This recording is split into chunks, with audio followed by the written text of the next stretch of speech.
Yo, what's up guys, it's Ablaze Monkey. We are back for another video.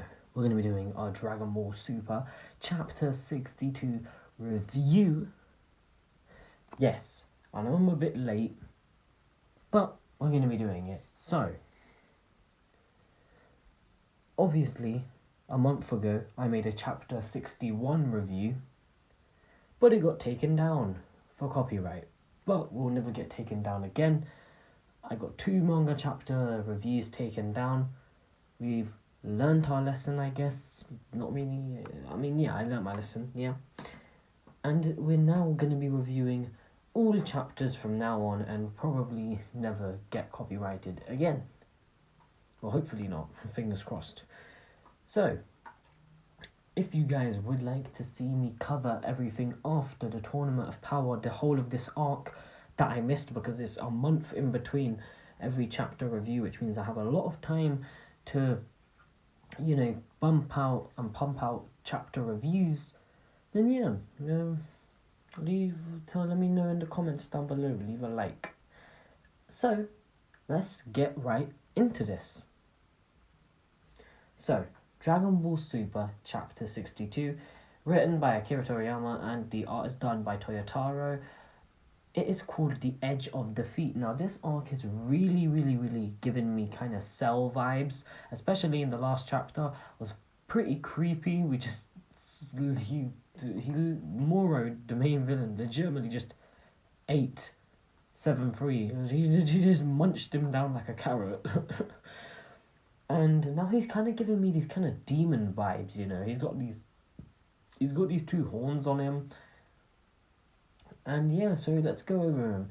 So he's newly been transformed, and in the last chapter, Vegeta fans, they were all hyped. I saw it everywhere. They were gassed. But as usual, Vegeta gets cucked. So Vegeta flies out of the dust. And he's pretty pissed and he says, "Is that so? I'll tear you apart once again." Now, if you remember, at the start of this chapter, Vegeta had the pose where he has the thumb up to his face. And every time he's done it, he's gotten slapped. And would you believe it, guys? He didn't break the chain. He got slapped again. Just so sad. After all that training, he just got destroyed.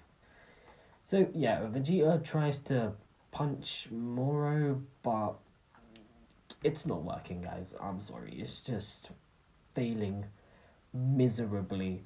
And one thing we need to make note of is Moro. Now, this is especially good for what ifs. Moro says, "Your new technique requires you to inflict damage first. So, I won't make the same mistake twice." So, what I can gather from this is that I thought that the way Spirit Vision worked was like, you just kind of absorb the thing out of them with like ki, but it looks like you actually need to like punch them and inflict damage for it to work. So for example, if you were fighting maybe Cell or Super Buu, you would have to, I thought you could just like, even if you were far away, you could pull maybe, I don't know, Gohan, who was in Super Buuhan, you could pull Gohan out, but you actually have to punch Buu and then Gohan will come out, and punch Perfect Cell and then Android 18 and Android 17 will come out, which is pretty interesting, which is good to know. I think that's a pretty interesting technique. And as I said in the last chapter, oh wait, no, it got taken down. As I said in the last chapter though, I was saying that how this is perfect for Vegeta, this technique, because Vegeta, all he really cares about is having a real fight. A fight, like a proper, fair fight. So this technique is perfect. It cancels out, absorptions and fusions, which is relied upon heavily now in Dragon Ball. And we see how, they're fighting against Moro, and they remember that 7-3 has around a 30-minute time limit on his abilities, but Moro is obviously OP, and he says that he does not have this time limit, which means they can't just stall for time, which would be a pretty shit way to end this arc, just stall for time, and then, yeah. But one horrible thing that happens is Vegeta gets his abilities copied. oh no, I was just like, oh shit. So yeah, but he now has all of Vegeta's abilities, and we see him actually. Goku doesn't know about it, but we see him actually use a new technique. Well, not a new technique. We see him use one of Vegeta's techniques, which is actually the Big Bang attack, and he just annihilates Vegeta. It's really sad. I feel so sorry for all the Vegeta fans. I'm not gonna lie, Vegeta should still get the kill on Moro, but I'm gonna say who I think is gonna win in this arc because it's pretty obvious who. And yeah, Vegeta just gets obliterated by this Big Bang attack, and he's just wow, just a massive crater. The Vegeta fans are just crying. I can already tell. I feel so sorry for you guys. And we see Moro, who says, "Such a grandiose name for such an ordinary ki blast. Was that supposed to impress anyone?" And Vegeta's got his armor destroyed. And he says, if he's got Vegeta's abilities, that means he can use for spirit fission. You guys always had the fusion dance, the Patara earrings, and other means of last resorts and combining. But they're all rendered useless now, which is very interesting if you really think about it. That Moro is, they're not. I saw so many people think, oh, they're gonna fuse into Gogeta or Vegeta and beat Moro, and I was just like, no, man. When they fuse, it should be like a Zamasu or Super Buu thing, Like, I feel like the way it works is it shouldn't be the way they defeat somebody. Like, it should be like a Broly or, Future Zamasu thing. It's like they've had their fight, then they fuse, and it shouldn't be every single villain that they fuse to beat. Like, they just beat Broly with fusion.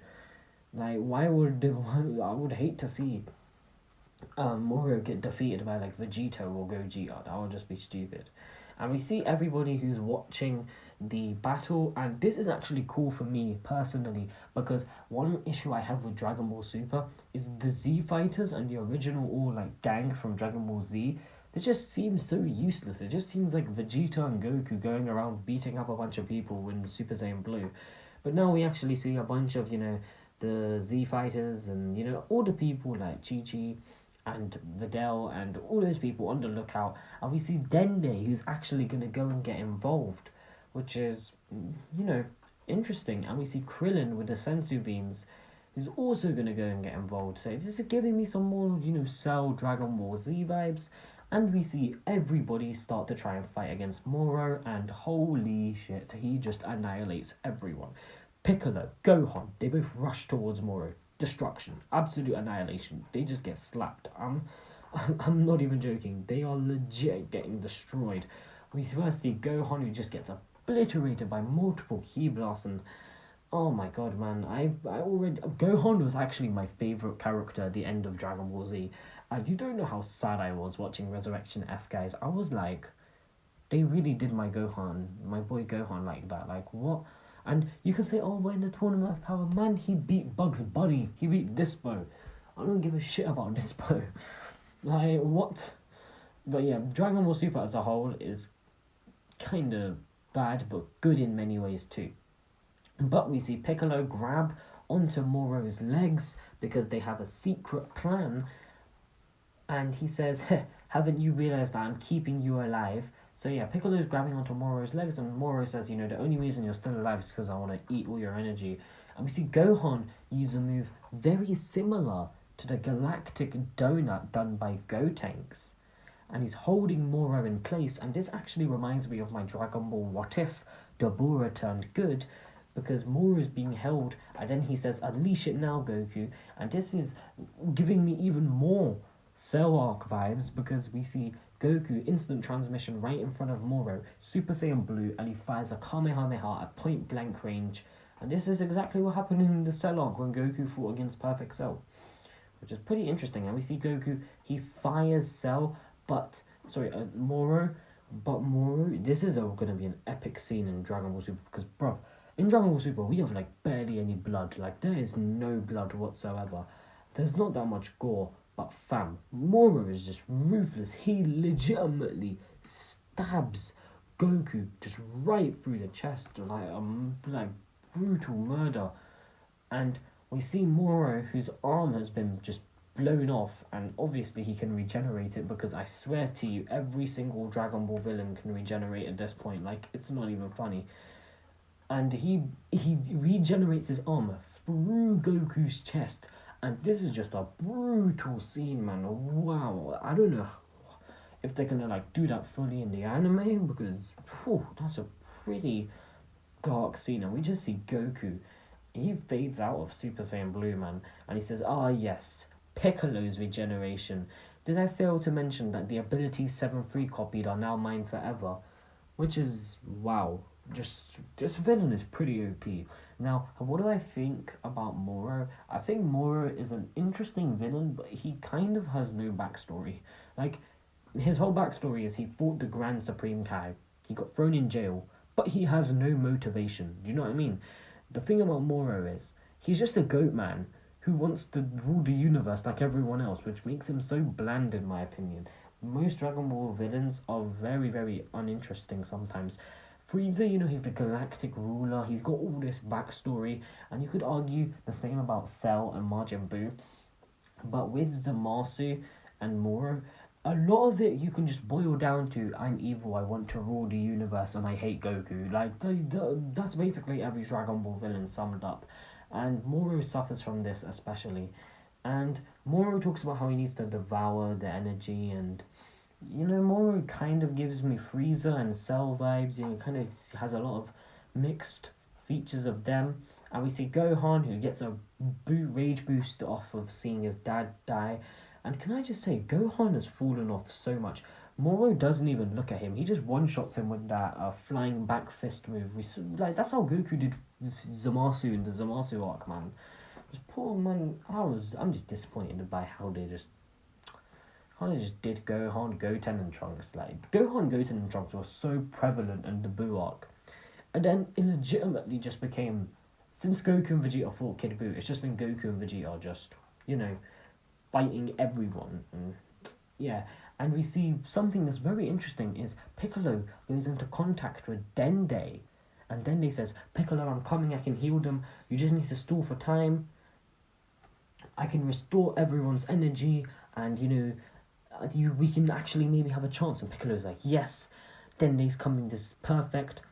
And then Moro is like, "I see, so another one of your Namekian allies is coming." Now, this is a bit of bullshit, to be honest with you, but he puts around a barrier, a force field. Yeah, he says that it's a barrier, and it will prevent anyone from escaping, which is interesting, but bruv, we've never seen him do this. Like, this is so random. He legitimately just put a barrier up, boom, and then there you go. Like, why didn't he use this before? I don't know. It's just, I feel like this is just kind of random and an ass pull from Moro. He legitimately just whipped a fucking barrier out of his dick. Like, what? But we then see, Piccolo and Jarko try and fight against Moro, and Android 17 and 18 who try and fight against Moro, and they just get slapped. Everyone's getting slapped by Moro. Moro's making everyone his bitch. Android 18 and 17 are just getting flung back by fucking finger guns. And we see Piccolo, who says, I'm sorry, Jarko, I can't even talk. "I'm sorry, Jarko. It's because of us that you got dragged into this mess." And Jarko says, "Knock it off. Moro broke out of our prison. And besides, Earth is my jurisdiction, so if I'm gonna die, I'll go down with it." And we see Piccolo, who's doing a Vegeta, and he's actually saying that there's a barrier and it's a blessing in disguise. Because Piccolo wants to just blow himself up, explode multiple times, trying to kill Moro. And is it gonna work? I don't know. To be honest with you, I don't really know. Because Piccolo gets slapped. I was like, when I was reading it, I was like, is it gonna work? Is Piccolo really gonna blow himself up and, take out Moro with him? I highly doubt that will work, but maybe it will be something like Majin Vegeta doing it, where he actually maybe damages Moro somehow. But no, Piccolo just gets special beam cannoned right through the chest and drops to the ground, because why wouldn't he? Can I just say, something that people don't realise is Piccolo got done. Like, he got the same treatment as Gohan. Like, he is straight trash. Like, one thing I like about Dragon Ball Z, especially, is when Goku and Vegeta have Super Saiyan and Trunks has Super Saiyan, there's a moment where Piccolo becomes stronger than them because he absorbs Kami. And the actual other Z fighters are pretty on par. Like, yes, Super Saiyan Vegeta and Goku are stronger than them. But it's not like this where Super Saiyan Blue Goku and Super Saiyan Blue Vegeta are leagues ahead of fucking Gohan and Piccolo. Like, they are just done. But I do like Moro's link to the Galactic Patrol, and he says to Jaco that, you know, you're the last one left. Which I find pretty interesting, you know, that, you know, he's got all these links to the Galactic Patrol. And then we see Denley, who's trying to get into the barrier and help everyone. And the barrier opens. And we see somebody with a staff standing there. And yes, guys, it is Mirrors. I had a feeling this was going to happen. And it is. So, Mirrors is probably going to die. Why is he going to die? He's obviously we're going to fight. I'm actually really excited to watch Mirrors versus Moro. Because I believe that Mirrors is going to use his full power. His full power. And we're going to see the true power of an angel. Mirrors is going to use the true power of an angel to defeat Moro. I believe that's what's going to happen. And once he defeats Moro, it's going to be really sad, but we're going to have to say goodbye to Mirrors. Because he's going to break the angel's code.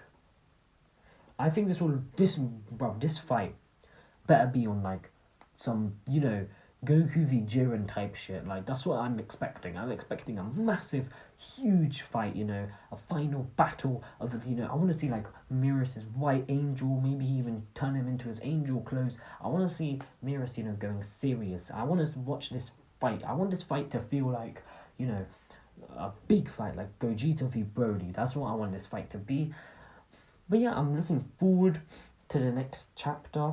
Like I said again, if this video gets a bunch of likes and gets seen a bunch, who knows, maybe I'll start covering previous chapters. If I do review the manga, it's definitely going to be right after the Tournament of Power. I'm not going to go all the way back to chapter 1.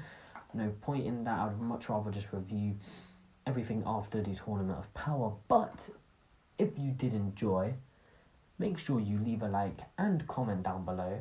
While you're at it, subscribe, and I'll see you all laters in the next video. Laters. See ya.